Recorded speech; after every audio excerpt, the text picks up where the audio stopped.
SMEDSI, en collaboration avec les organisations engagées pour la promotion de la santé et la dignité menstruelle en Côte d'Ivoire, a organisé un atelier d'harmonisation du lexique sur la santé et la dignité menstruelle, en abrégé SDM, les 14 et 15 novembre 2025 à Cocody. Cet atelier a réuni plusieurs organisations de la société civile membres du consortium Dignité menstruelle, notamment Arc-en-Ciel du Bonheur, Jeunesse féminine active, JFA et ORAF. L'objectif principal de cette rencontre était de parler un langage commun sur les questions menstruelles afin de renforcer le plaidoyer national, d'améliorer la communication publique et d'éviter les termes stigmatisants qui renforcent la honte autour des règles. Santé et dignité menstruelle, c'est quoi? Je pense que je dirais que c'est un long processus de tout ce qu'on appelle indignation et frustration que nous, les femmes et les jeunes filles menstruées, vivons. Lorsque nous sommes dans une société patriarcale où on se dit, ou encore une société socioculturelle où on se dit qu'on ne doit pas parler des règles. On ne doit pas parler de menstruer, et lorsque on parle de menstruer, nous sommes en train de nous plaindre. Mais on se rend compte que c'est plus une histoire de se plaindre ou pas.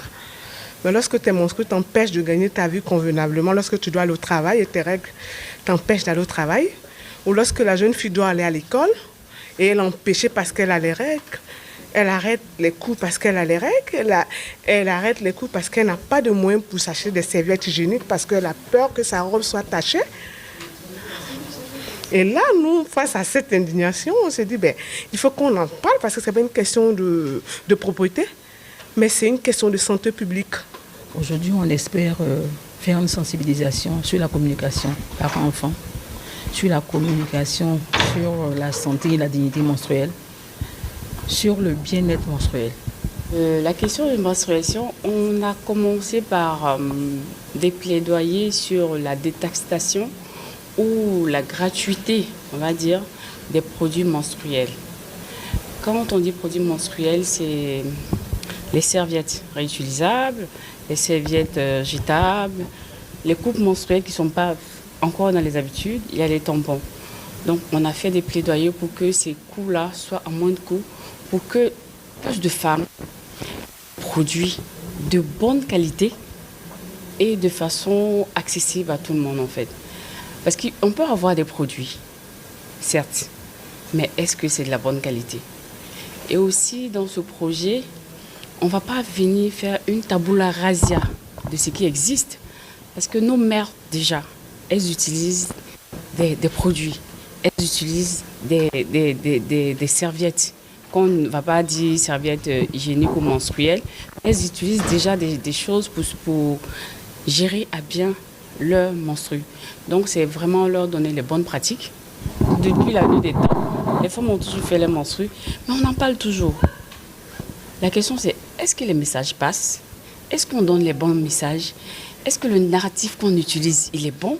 Ou bien peut-être que ce qu'on utilise même comme message, ça va à l'encontre de nos objectifs. Donc c'est pour ça qu'on est en train de faire cet atelier aujourd'hui, pour co-créer un narratif, un lexique qui est adapté, qui est compréhensible et puis qui pourra passer partout. Comme l'ont rappelé les organisateurs, le langage n'est jamais neutre. Il peut valoriser ou discriminer, rendre visible ou invisibiliser. En Côte d'Ivoire, la persistance des termes péjoratifs comme sale, impur, indisposé ou d'expression euphémisée entretient la honte, limite l'accès à l'information et affecte l'estime de soi des filles et femmes menstruées. C'est-à-dire que dans le lexique, c'est comment faire pour briser les tabous, briser les stigmatisations.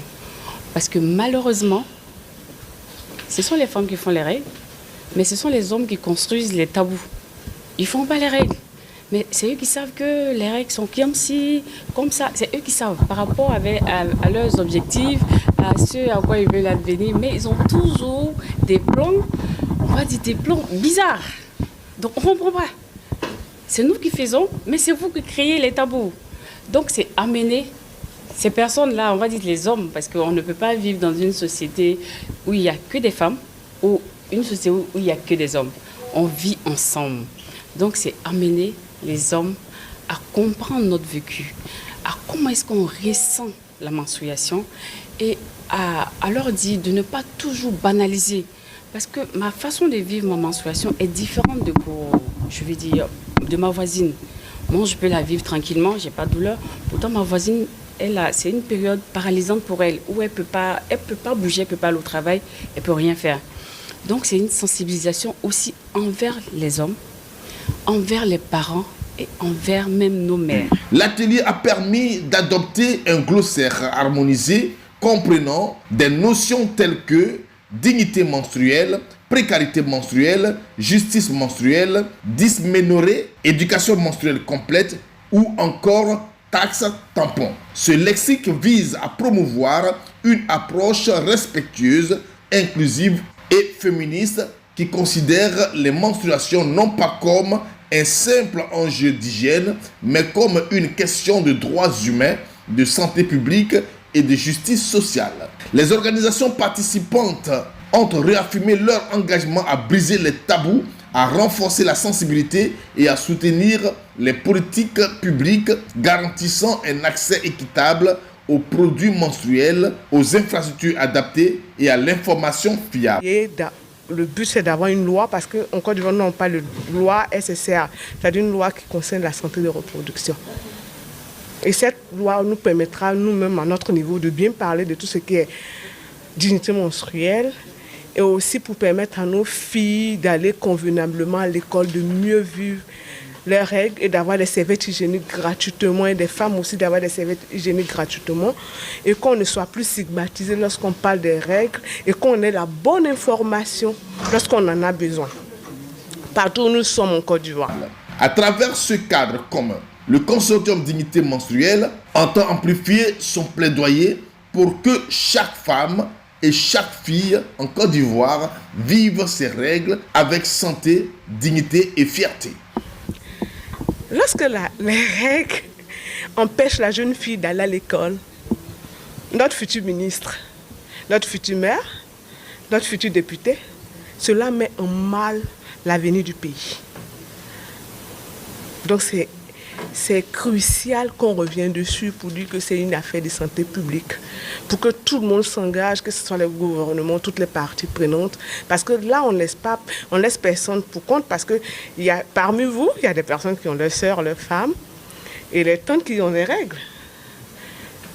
Et voilà, lorsque tu sais que tout le monde vit des règles, il faut en parler. Il ne faut plus se plaindre pour dire « Ah, c'est une histoire de femmes », ce n'est pas une histoire de femmes. Du moment où ça met en danger l'avenir d'un pays, c'est une histoire de santé publique. Et puis je reviens dessus encore. Pour dire que les politiques doivent s'intéresser, se saisir de ça, pour préparer l'avenir de notre beau pays. La zone de Boundiali déjà dans laquelle on va faire le lancement, la zone de Boaké, la zone de Bondoukou, d'Anané et le Grand Abidjan. C'est de permettre à toutes les femmes, toutes les personnes menstruées de bien vivre leur menstruation, de briser les tabous, les stigmatisations autour des règles.